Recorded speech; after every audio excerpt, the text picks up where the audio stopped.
Não é fácil falar sobre Jerusalém. Primeiro, por sua importância histórica.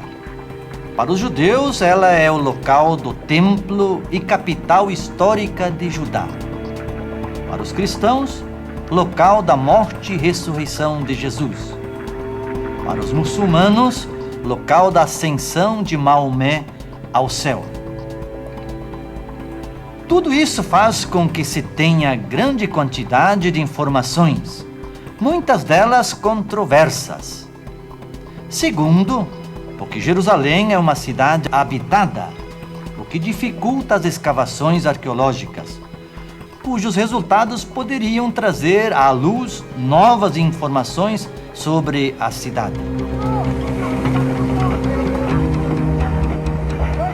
Soma-se a isso o atual e prolongado conflito político e religioso por disputa de território entre palestinos e judeus. Jerusalém está localizada em torno de 750 metros acima do nível do mar e entre dois vales, o Rinom ao oeste e ao sul e o Cedron ao leste, que separa a cidade do Monte das Oliveiras. Da Jerusalém antiga, temos poucas informações. Nas cartas de Amarna, século XIV a.C., há uma referência a uma cidade chamada Urushalim, governada pelo rei Abdu-Reba, que escreve ao faraó pedindo ajuda para combater os Habirus. Gênesis 14 faz menção a uma localidade de nome Salém, que era governada pelo rei Melquisedeque, e que muitos acreditam tratar-se de Jerusalém. A primeira referência segura encontramos no livro de Josué. Ali relata a conquista de Jerusalém, quando Josué derrota uma coligação de 5 reis, entre eles o rei Adonisedeque de Jerusalém. Apesar que em Josué 15, os jebuseus continuam habitando a cidade. Mais tarde, em 2 Samuel, capítulo 5, Davi toma Jerusalém dos jebuseus e faz dela o centro do seu reinado. Prova de que Jerusalém não pertenceu desde sempre a Judá. A aparente fácil conquista de Davi pode indicar a pouca importância que Jerusalém tinha naquela época. De fato, a Jerusalém do tempo de Davi, localizada fora da atual muralha da cidade antiga, era muito pequena, não passava de uma aldeia de 3 ou 4 hectares. Jerusalém só adquiriu importância depois da destruição da Samaria pelos assírios em 722 ou 721 a.C. Nesse período, Jerusalém passa em pouco tempo de uma aldeia de 1.000 habitantes a uma cidade de 15.000. Atualmente, no moderno Museu de Jerusalém, junto ao Museu dos Manuscritos de Qumran, tem uma interessante maquete da cidade que auxilia bastante na compreensão da Jerusalém desse período.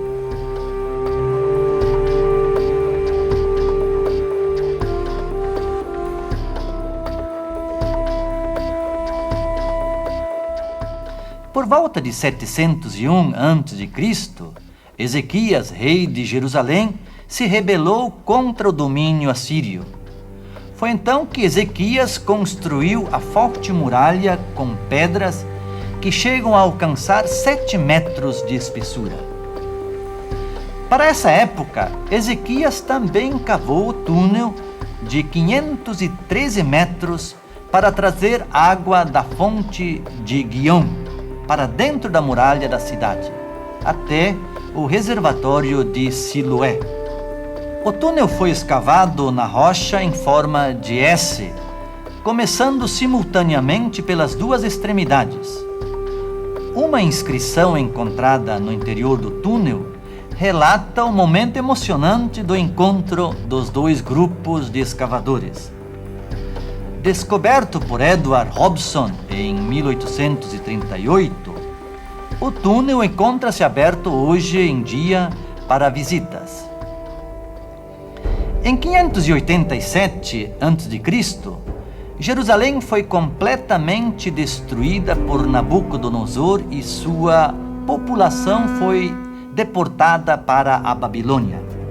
A cidade ficou, então, abandonada por um período de 50 anos, quando foi novamente reconstruída juntamente com o templo, pelos judeus que voltaram do exílio.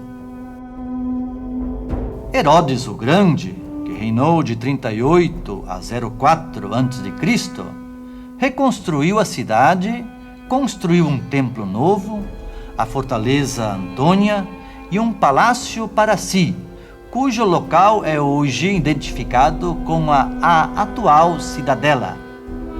Ainda é possível ver com clareza as pedras de estilo herodiano na base da construção.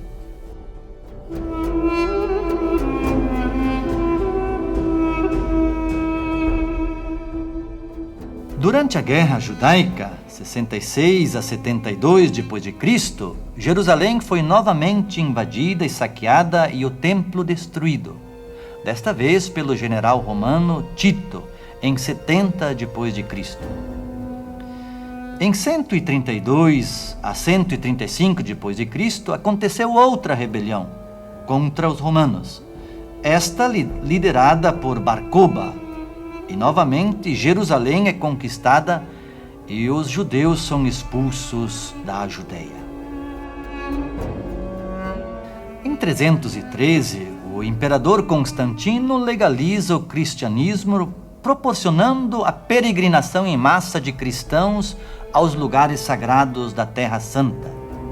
Igrejas são construídas por toda parte, mosteiros surgem nos desertos e Jerusalém volta a se expandir como no tempo de Herodes o Grande. É o chamado período bizantino. Em 636, a Palestina é conquistada pelos árabes, comandados pelo califa Omar, sucessor de Maomé. Jerusalém se converte então num centro de peregrinação muçulmana. A cidade é embelezada e a peregrinação cristã é permitida, até 1009, quando o califa louco Hakim começou uma perseguição violenta aos cristãos e muitas igrejas foram então destruídas. A situação piorou quando, em 1071, os turcos seleucidas tomam Jerusalém e as peregrinações cristãs são proibidas. Esta situação resultou num forte apoio da Europa à proclamação da cruzada pelo Papa Urbano II em 1095, para libertar a Terra Santa e recuperar o controle das rotas comerciais do Oriente. Em julho de 1099, os cruzados tomam Jerusalém com um grande massacre de muçulmanos.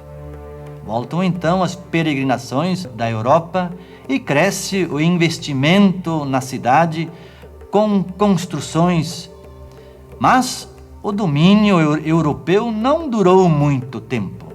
Em 1187, os cruzados são derrotados por Saladino, cuja dinastia se mantém no poder até 1250, quando a Palestina é invadida pelo Egito. Os egípcios permanecem aí até 1517, quando Jerusalém cai em poder das mãos dos turcos otomanos. É nesse período que Solimão, o Magnífico, construiu as atuais muralhas da Jerusalém Antiga. Atualmente, a cidade está dividida em 4 bairros: o bairro muçulmano, o maior, o bairro cristão, o bairro judeu e o bairro armênio. A muralha sobre a qual boa parte se pode caminhar contém 7 portões: o portão de Damasco, portão de Herodes, portão de São Estevão, ou portão dos Leões, o portão dourado, portão de Idum, ou portão dos detritos, o portão de Sião, o portão de Jafa e o portão novo. A área externa, junto ao portão Dum, onde se pode ver muitas escavações antigas, é onde se encontrava a pequena cidade de Davi.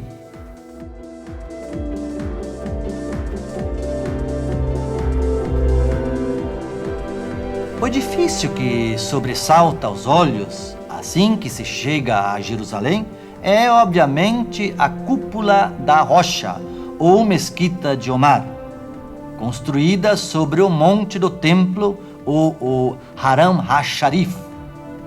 Vista do Monte das Oliveiras, à esquerda da Cúpula da Rocha destaca-se também a Mesquita Al-Aqsa.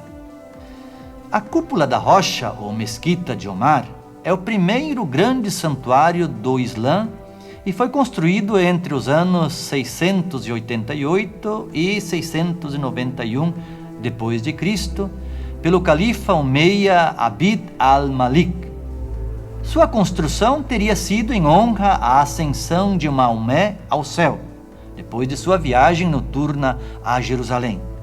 Porém, com este fim, foi construída posteriormente a Cúpula da Ascensão, bem perto dali. Em disputa com os templos bizantinos da época, a Cúpula da Rocha, com sua arquitetura circular matematicamente circunscrita à rocha, impressiona por sua extraordinária beleza. Ela estaria construída sobre as antigas ruínas do templo judaico, que, conforme o livro de Crônicas, estava construída sobre o Monte Moriá, ali onde, em Gênesis 22, Abraão ia sacrificar seu filho Isaque. Inclusive, essa seria, conforme a tradição popular, a enorme rocha que se encontra hoje em seu interior e que lhe confere o nome. Atualmente, devido aos conflitos entre judeus e palestinos, a mesquita tem acesso restrito, permitido somente aos muçulmanos.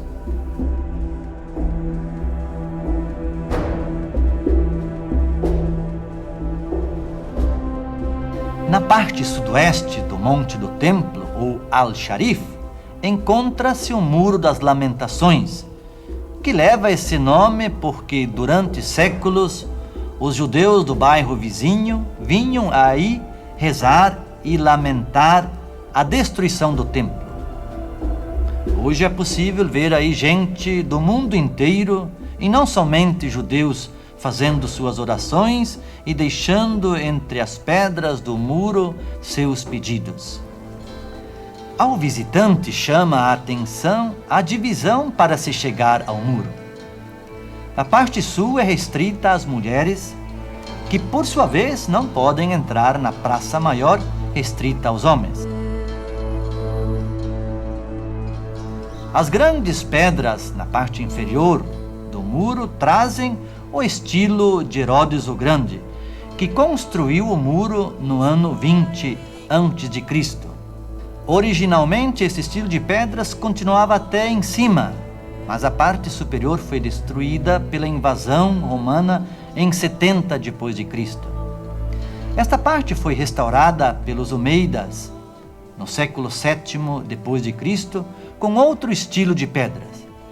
E por último, em 1033, o muro superior foi novamente restaurado depois do grande terremoto de 1033, desta vez com pedras bem menores.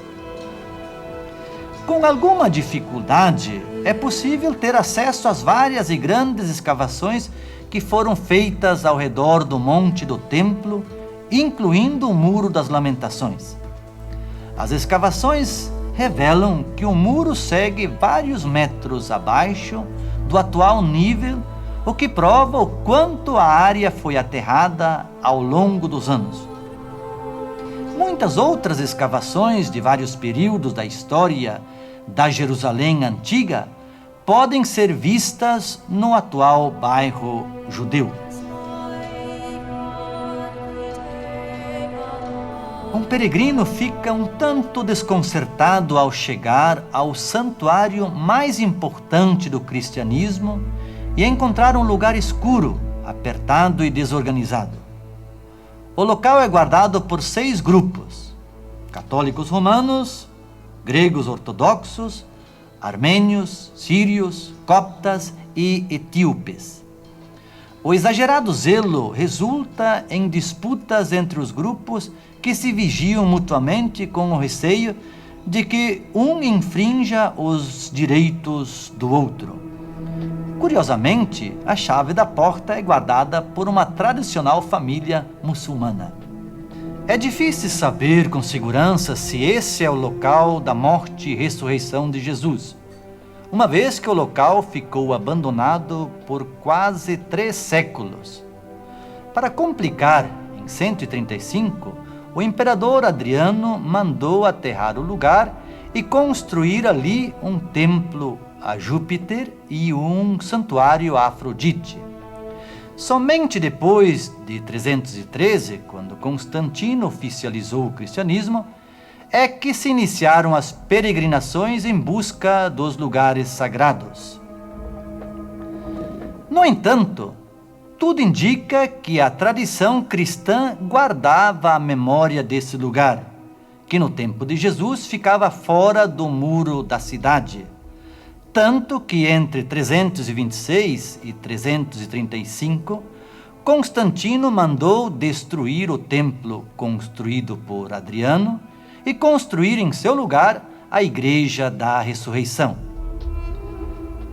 Era uma igreja enorme que foi totalmente destruída pelo califa Aquim em 1009. Parte dela foi reconstruída entre 1042 e 1048 e remodelada pelos cruzados no século XII. Outras reparações e mudanças aconteceram nos séculos subsequentes, até chegar a ser o que é hoje. O monumento atual da tumba de Jesus é do século XIX.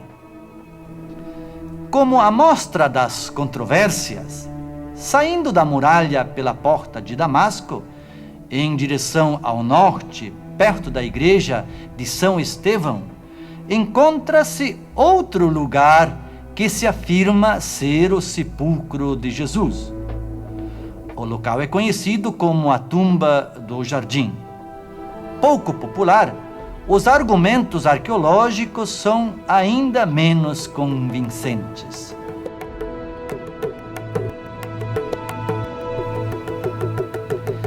Destaca-se ainda, entre outros, na parte superior da igreja, o que se acredita ser a rocha do Calvário, onde Jesus foi crucificado. Debaixo do altar grego, há um orifício redondo onde é possível tocar a rocha. Outro objeto que chama especial atenção dos peregrinos é o que seria a pedra sobre o qual o corpo de Jesus fora colocado antes do seu enterro. Ela se encontra logo na entrada da igreja e foi mencionada por primeira vez no século XII. A pedra atual é de 1810.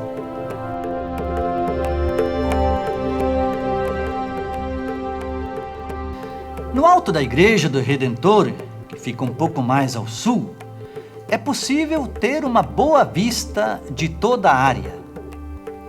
A Igreja do Redentor é uma igreja luterana e é a mais nova construída na Jerusalém antiga. Ela foi construída em 1898, conservando o perfil da igreja de Santa Maria dos Latinos do século XI. Sob suas bases, há escavações de construções do primeiro século do cristianismo. Para os peregrinos cristãos, faz parte do itinerário conhecer a Via Sacra, ou seja, o caminho que Jesus seguiu do momento da sua condenação até o Calvário. Atualmente, o caminho percorre boa parte do bairro muçulmano e termina no bairro cristão. No começo, no período bizantino, os peregrinos faziam, na Quinta-feira Santa, uma procissão do Monte das Oliveiras até o Calvário, sem paradas. Pelo século VIII, já era comum ter várias paradas no percurso do caminho. No século XIV, os franciscanos organizaram a Via Sacra só na cidade, agora já com 8 estações. Os peregrinos europeus levaram essa tradição para a Europa e incluíram mais estações, 14 ao todo. Quando chegavam a Jerusalém, esperavam encontrar todas as estações, de forma que com o tempo elas foram incluídas também em Jerusalém. Ou seja, o processo se deu de modo inverso, da Europa para Jerusalém.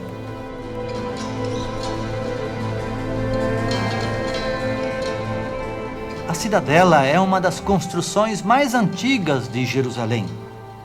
Tudo indica que foi ali que aconteceu o julgamento de Jesus por Pilatos. A cidadela fica junto à porta de Jafa, na parte oeste da cidade. Ela já é mencionada durante a dinastia Asmoneia de João Hircano, 134 a 104 a.C., que construiu ali um palácio real, ampliado por Herodes o Grande. Ainda é possível ver as grandes pedras herodianas na atual construção. Durante o domínio romano, o procurador, que tinha a sua sede em Cesareia, costumava estabelecer-se ali durante as grandes festas em Jerusalém. Parece que esse foi o caso na condenação de Jesus. No ano 70 depois de Cristo, após a vitória romana contra os zelotes, o general Tito estabeleceu ali a 10ª Legião Romana. Nas guerras dos séculos seguintes, a cidadela foi destruída e reconstruída mais de uma vez. A atual forma consta ser do século XVI, sendo obra do sultão otomano Solimão o Magnífico.